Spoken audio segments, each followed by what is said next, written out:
Continuamos en La Venganza Será Terrible. Estamos en el auditorio Caras y Caretas de Buenos Aires.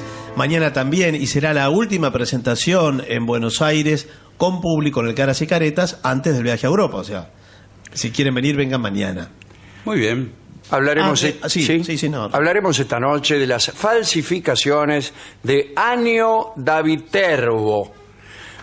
Siempre ha habido, aunque no mucho, falsificadores de la historia. Es una práctica que consiste en la adulteración del pasado apoyándose en relatos falsos pero con trazos auténticos. Claro. Acá lo conocemos muy bien, ¿no? Y entonces suelen ir los falsificadores atribuyendo a historiadores prestigiosos cosas que no dijeron nunca. Disfrazaban estos hombres sus investigaciones bajo la autoridad de prestigiosos historiadores de la antigüedad y les adjudicaban obras de su propia invención. Lo que vamos a contar hoy es que esa producción histórica apócrifa se hizo muchas veces a causa de la obsecuencia de un erudito con un príncipe. Digamos que algunos doctos escribían una historia para gustarle al príncipe. Le atribuían a este príncipe, por ejemplo, antecedentes genealógicos de la Biblia. Usted, sin ir más lejos, es descendiente de David. Bueno, allá por 1432 nació en Viterbo, una localidad de Italia central, un hombre llamado Nanni, Giovanni Nanni. ¿Qué tal? Sí. ¿Cómo le va?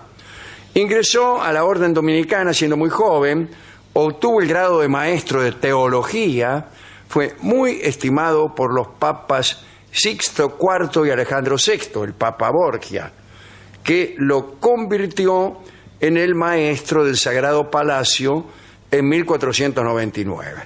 Y ahí sirvió como lector. Fue conocido como Annio da Viterbo, y así lo llamaremos. En opinión de algunos, estaba loco. Pero en Roma gozó de prestigio y gran reputación. Como lingüista, afirmaba que conocía muy bien las lenguas orientales. Sin embargo, no. El especialista Walter Stephens dice: su experiencia en filología semítica, alguna vez celebrada incluso por historiadores eclesiásticos, era completamente ficticia. O sea que no cazaba una. Annio también afirmó ser capaz de leer etrusco. Y tampoco. Aquel asunto de las lenguas era un adelanto de un engaño mayor. Pero primero hubo otras mentiras. Acerca del etrusco, se dice que el último hombre que conoció este idioma fue nada menos que el emperador Claudio, que era un gran erudito en historia, un gran conocedor de arte, pero pasaba por ser estúpido. Gracias a eso se mantuvo con vida bastante tiempo, hasta que al final lo asesinaron. La mujer le sirvió unos hongos envenenados. ¿Vio lo que pasa cuando la mujer de uno le sirve hongos envenenados? Sí. Uno se muere. Pero sigamos con Annio da Viterbo y sus mentiras. Colección de mentiras. En el otoño de 1493 emprendió una excavación muy publicitada en Viterbo, durante la cual aparecieron desenterradas unas estatuas de mármol de algunas de las figuras míticas más célebres de la historia. Y estuvieron en la plaza de Viterbo 2 siglos. Las había enterrado él. Para su ciudad natal, Viterbo, preparó una losa en la que demostró que el lugar había sido fundado por Isis y Osiris, 2000 años antes del nacimiento de Rómulo. El propio Annio enterró esta lápida en las inmediaciones de Viterbo y luego, casualmente, hizo público su hallazgo, con lo que durante algún tiempo sus convecinos se sintieron muy honrados al creerse descendientes de dioses egipcios, los cuales ni siquiera existían, pero no importa. Lo más importante de su obra, y el engaño con el cual engatusó a varios, fue su empecinamiento en buscar raíces del Antiguo Testamento en los orígenes del pueblo español. Su propósito era halagar al Papa Alejandro Borgia, que era español, según ustedes saben, y Año se encargaba de producir un linaje esplendoroso que se remontaba a los grandes de la tradición bíblica. Allá a fines del siglo XV, Viterbo publicó y comentó 5 libros que supuestamente se habían perdido. Estos libros pertenecían a un personaje real, a un escritor real. Ese personaje era el sacerdote caldeo Beroso. ¿Qué hace Beroso? Que vivió en tiempos de Alejandro Magno y escribió en griego Babiloniaca, un compendio de 3 libros en los que relató la historia de Babilonia. Pero de esos libros no quedaba casi nada. Apenas unas frases conservadas por Flavio Josefo, nuestro amigo, y por Eusebio. Lo que hizo el fraile Año da Viterbo fue incorporarle a lo incompleto una serie de historias de su propia cosecha que hizo pasar por originales, y le creyeron. Según la imaginación de Año da Viterbo, Beroso había escrito unos textos, curiosamente en latín, en los que, al repasar los personajes bíblicos desde el diluvio hasta la época alejandrina, atribuía la fundación de España a Túbal, el 5º hijo de Jafet, que era a su vez hijo del patriarca Noé. A partir de estos reveladores documentos, reforzados por otras falsificaciones similares sobre el trabajo de otros eruditos, Año da Viterbo estableció una minuciosa genealogía, incluso de los reyes católicos, en las que se mezclaban las tradiciones míticas con las leyendas grecolatinas. Todo esto deslumbró a los reyes católicos y al Papa, a quienes Año había dedicado toda su obra.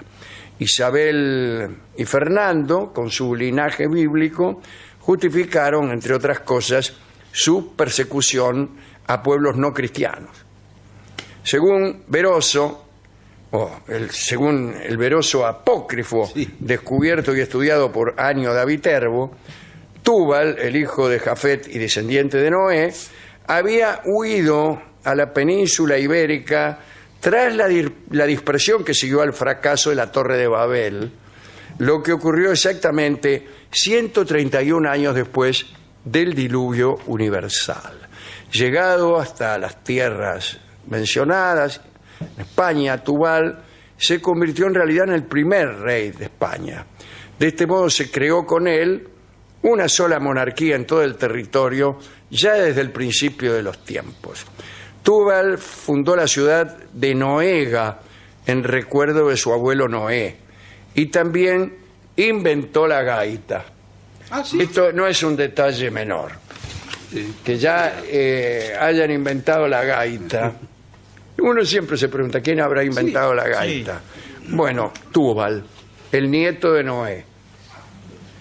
Túbal reinó 155 años, lo que se condice con las edades de muchos personajes bíblicos, y le sucedió su hijo Íbero, del que descendieron los íberos, y así hasta 22 reyes más. Entre ellos, algunos de nombre sugerente, como Hispano o Luso. Bien.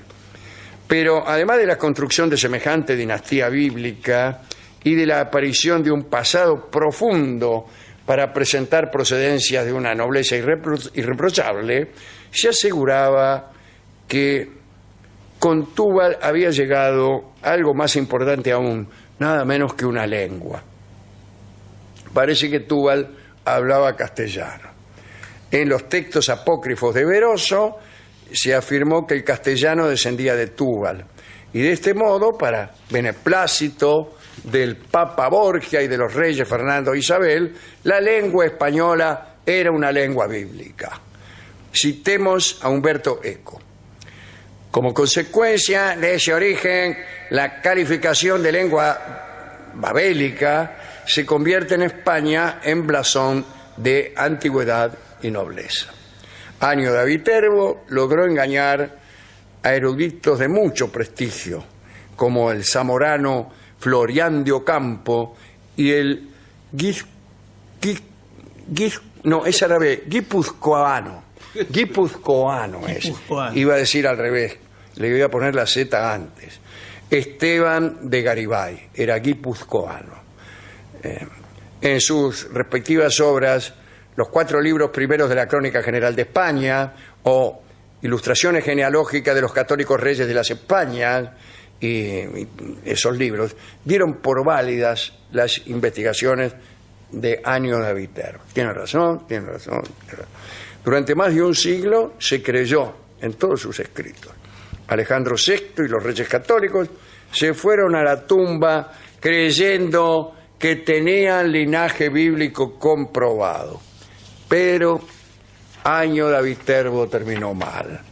Aunque había sido favorecedor del Papa Alejandro VI, el Papa Borgia, era opositor a los avances de César Borgia, el hijo del Papa. Ser opositor a César no era muy conveniente. Anio murió envenenado por orden de César con una dosis de cantarela, el famoso veneno de los Borgia, que parece que se lo pusieron en el vino que acompañaba su comida. Esto fue en 1502. Bastante después, algunos levantaron la voz para quejarse del historiador fraudulento y se descubrió que casi todos los documentos encontrados por Anio da Viterbo eran apócrifos. En España fue Francisco de Quevedo quien negó la autenticidad de la genealogía inventada por Viterbo y demostró que la supuesta existencia de algunos reyes legendarios como Tubal, Gerión, etc., eran todos invenciones y falsificaciones de historiadores modernos. Así terminó este falsificador. Nosotros estamos trabajando en un libro donde se habla de un historiador francés y un ruso más cercano a nosotros, Morozov, que sostenían que salvo algunos pocos textos, toda la literatura de la antigüedad clásica era una falsificación de monjes medievales, que no habían existido ni siquiera los concilios. Los concilios anteriores al concilio de Trento eran imaginarios. Las obras, creo que salvan algunas de Homero, y no sé si se salva Virgilio. Todos los demás, falsificación. Todo apócrifo. Todo. Y lo dicen con tentadores argumentos. Tentadores argumentos, ¿no? Porque es más fácil tentar con que algo es falso, especialmente si es muy antiguo, sí, que tentarnos con que es verdadero.